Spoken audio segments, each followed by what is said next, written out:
আমাদের e learning প্রতিষ্ঠানে আজকে কাজের বুয়া অসুস্থ থাকায় নিজেদের রান্না নিজেরা করেই খেলাম। নিজেরা এরকম ভাবে মাঝে মাঝে রান্না করলে ভালোই লাগে। দেখুন ভিডিওটা পুরোটা। প্রথমে আমরা ভালো করে এক ভুল চাল ধুয়ে নিলাম, তারপর আবার পানি ঢাললাম, আবার ধুয়ে নিলাম, তারপরে পানি ফেলে দিলাম, ধুইলাম তো চাইল হয়ে গেল ডাইল। জাস্ট কিডিং গাইস, ডাউলই ধুইছি, চাউল ধুইয়া যায় রাইখে আসছি, তারপর ডাউল নিয়ে আসছিলাম, ডাউল ধুইছি। তারপর এদিকে হাড়িতে ভাত বসাই দিছি, আর এটার মধ্যে লাড়ালাড়ি করতেছে ইজাজ খান। আর এখানে এক আপু মাছ ধুইতেছিল, খুবই ভালো করে কাঁটা চামচ দিয়া ধুইতেছে। গাইস আমরা খুবই কান্না করতেছি, কারণ এখানে পেঁয়াজ কাটতেছে।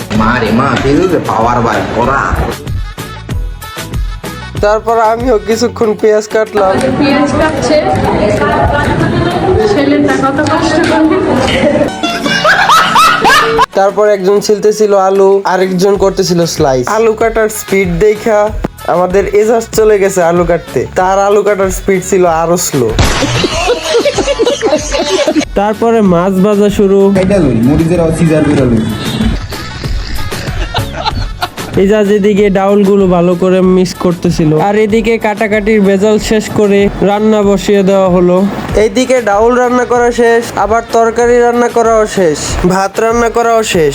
এইখানে স্যারকে আমি খাবার দিলাম।